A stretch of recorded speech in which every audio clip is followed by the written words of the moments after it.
What's up mga kabeshi? Welcome to my vlog.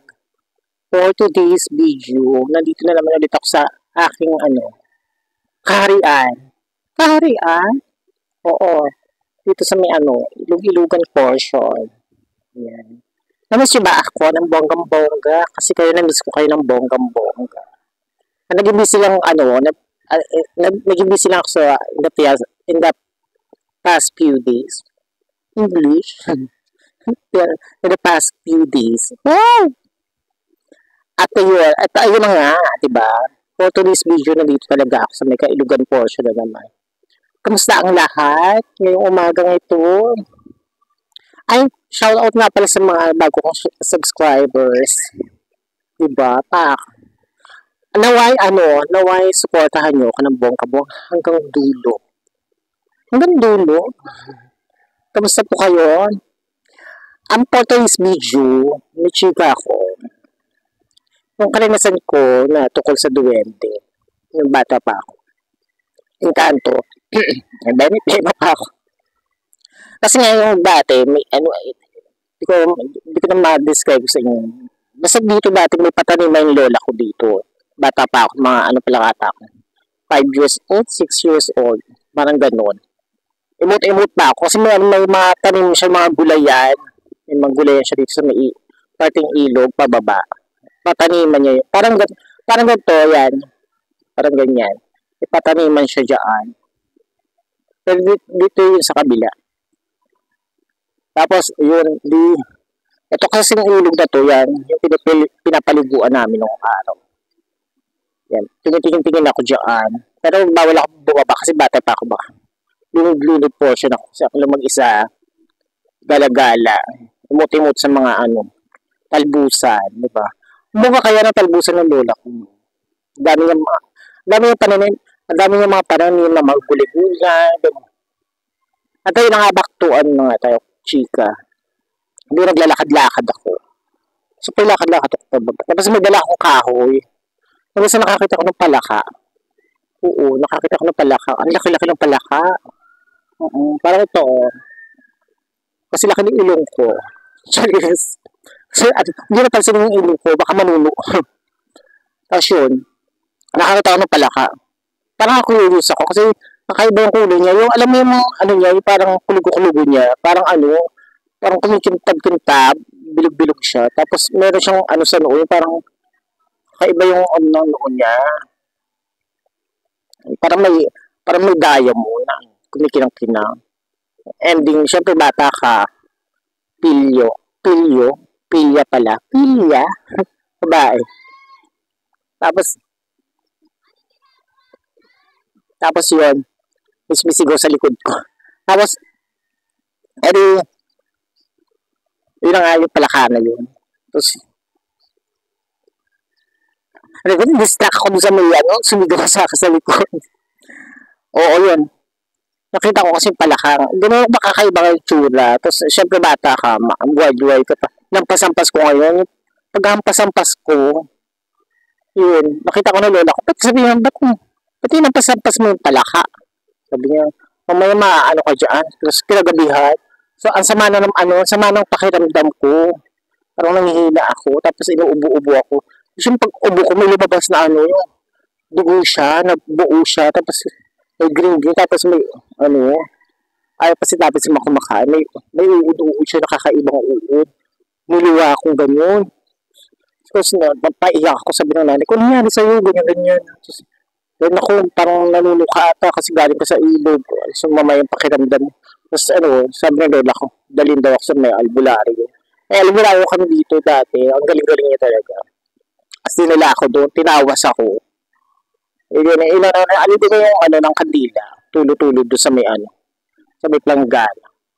Pero hindi ko sinabi na ako ng magampas-ampas ako ng palaka. Tapos, konting palaka talaga yung kandila.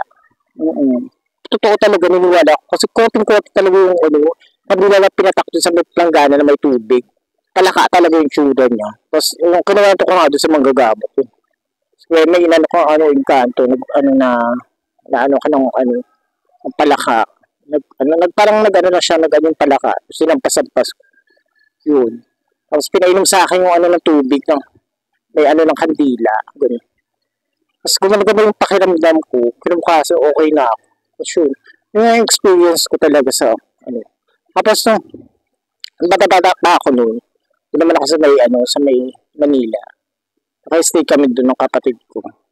Alam ko imagination ko lang pag ano ko kasi natutulog ako kasi tuwing alas 10 pinapatulog kami.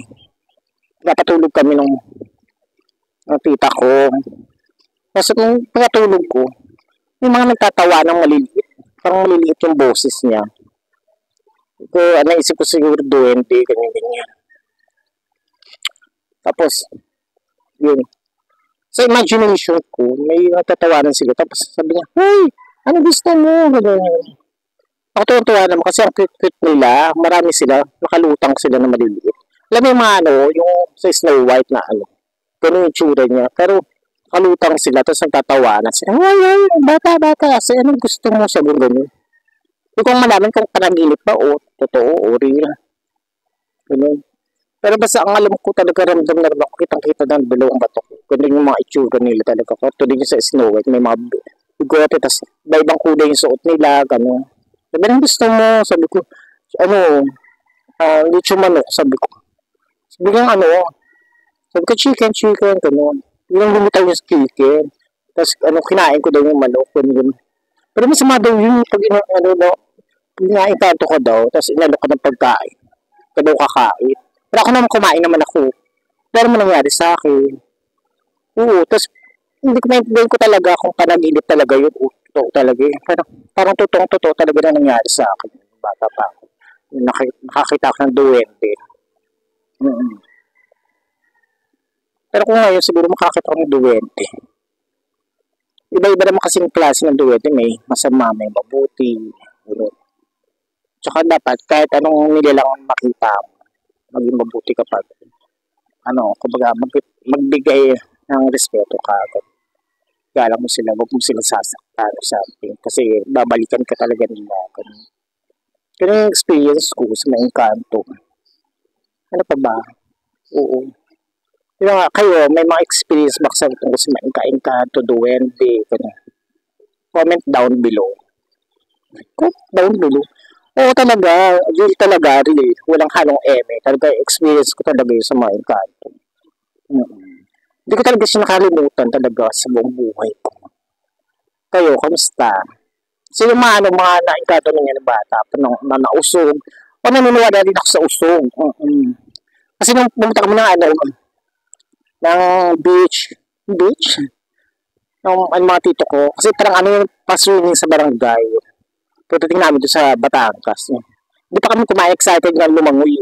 Tapos nagarutan kami ng tito ko. Yung tito ko kasi nausog. May usog siya. Harot. Tapos biglang sumamatulog yung pakiramdam ko dahil. Pauwi na kami. Hindi ako makabangon. Parang ako na-stroke. Grabe. Totoo talaga yung usog na yan. Oo, promise. Kasi na-experience ko. Tapos nung nalawain lang ako, nagpawis-pawis ako. Yun, gumanda yung pakiramdam ko. Kaluka. Tapos nakatayo na ako. Talaga, ang lakas talaga ng usog ng tito ko. Sumalangit man ang kanyang kaluluwa. Kasi matagal na siya namayapa. Yun na. Tapos pag nausog ka pala, may usog ka na din. Oo. Pero usog. Sa mga experience ko sa usog na yun, grabe. Parang stroke na, samasak na ulo mo, katawan mo. Sino sa inyo ang mga nausog na dyan? Oo, diba? Totoo siya. Based on my experience. Yun nga lang. At yun na nga lang. Shout out sa Kilabay Patatas, sa Natal Boys, kay Boss Rino, diba? Kay Boss Beno, gano'n. Shout out. So, sa mga new subscribers ko, thank you so much po sa pag-support sa akin. I hope na supportahan niyo pa hanggang dulo. Supportahan ko rin yung bonggang-bongga. Don't worry. Yun lamang at maraming salamat. Hemwe.